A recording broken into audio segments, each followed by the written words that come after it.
Welcome to the video lecture series in History Class 12th. We will continue with our discussion about 4th chapter, which is about thinkers, beliefs and buildings during 600 BCE to 600 CE. In this chapter, we have already dealt with 3 subtopics. Those are important historical monuments, Sanchi and Amravati Stoop, about new questions, sacrifices and debates, about Jainism and Buddhism, and now we are going to discuss about understanding new religious traditions through sculptures and paintings. In understanding new religious traditions through sculptures and paintings, we will discuss about development of Mahayana Buddhism and concept of Bodhisattva, about the notion of savior and growth of Puranic Hinduism, understanding sculptures through Puranas and understanding past through paintings, early temples and ways of understanding what these images, sculptures, paintings they wanted to convey to us. Now, Buddhism and Jainism emerged as main sects around 600 BCE against the sacrificial traditions we have already discussed. But by the 1st century CE, CE is Common Era, there we see growth of Puranic Hinduism and also evidences of changes in Buddhist ideas and practices are taking place now. So, here develops Mahayana Buddhism and concept of Bodhisattva. Early Buddhist teachings, they regarded Buddha as a human being who attained enlightenment and Nibbana. Nibbana means cessation from the cycle of birth and death. So, Buddha was a human being who attained enlightenment and Nibbana through his own efforts. Early Buddhism, it gave great importance to individual efforts in achieving Nibbana, and according to Buddhist traditions, as we have already discussed in Jainism and Buddhism, the last words of Buddha to his followers, it was, "Be lambs unto yourself, as all of you must work out your own liberation." Nibbana by individual efforts was the core aim of early Buddhism. But here comes a change. Around 1st century CE, CE means Common Era, idea of savior, it emerges in Buddhism. It is known as Bodhisattva. Who were these Bodhisattvas? Bodhisattvas, they were considered as deeply compassionate beings who by their own efforts accumulated merit to achieve Nibbana. Nibbana, I again repeat, cessation from the cycle of birth and death.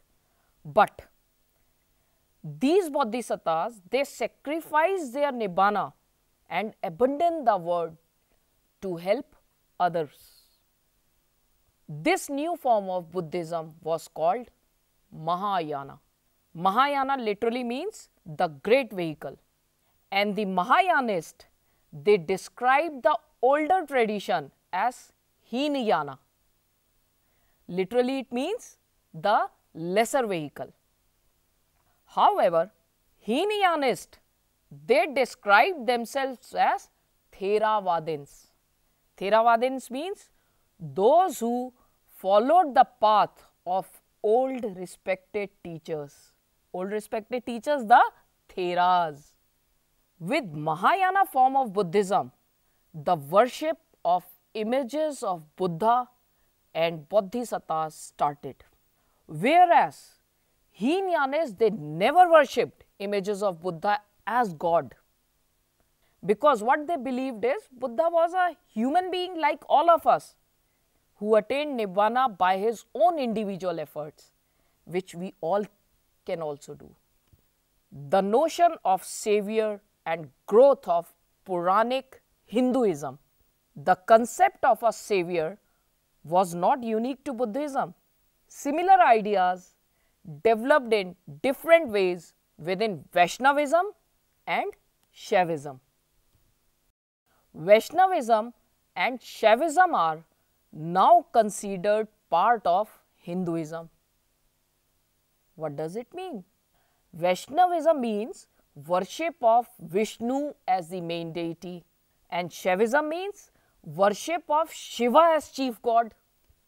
The cult of Vaishnavism, it developed around the worship of 10 incarnations or forms, Dashavatar of Vishnu.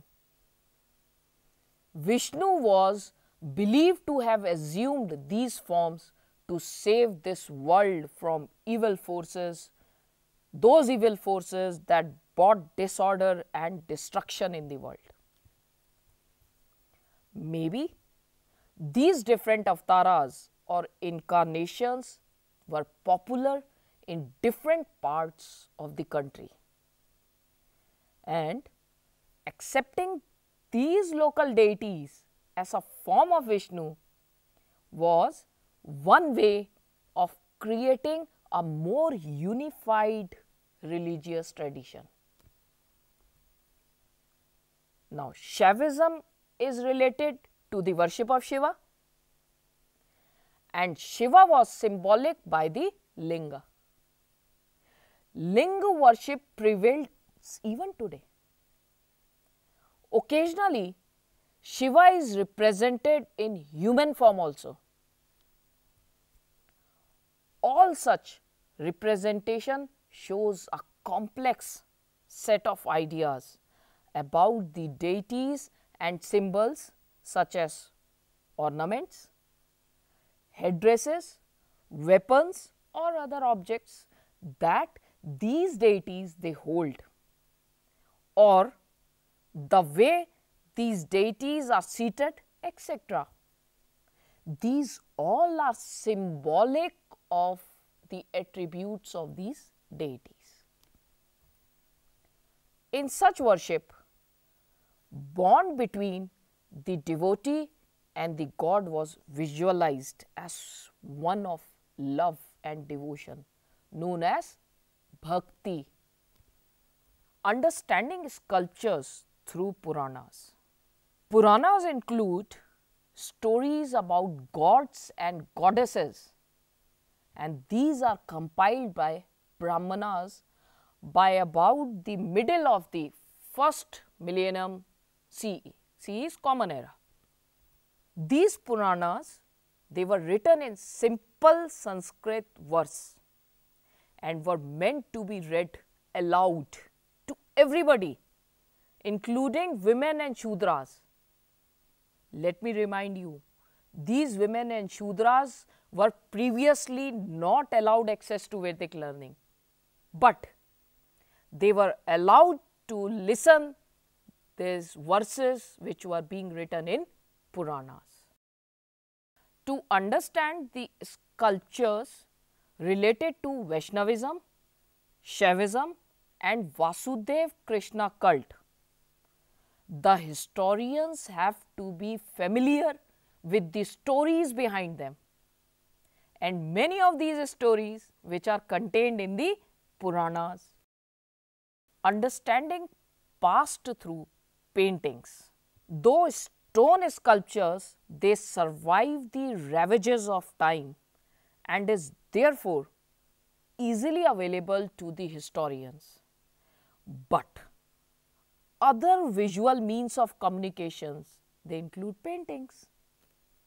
The paintings which have survived best those are on the walls of caves.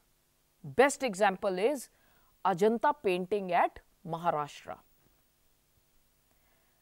The Ajanta paintings, they depict stories from the Jataka tales.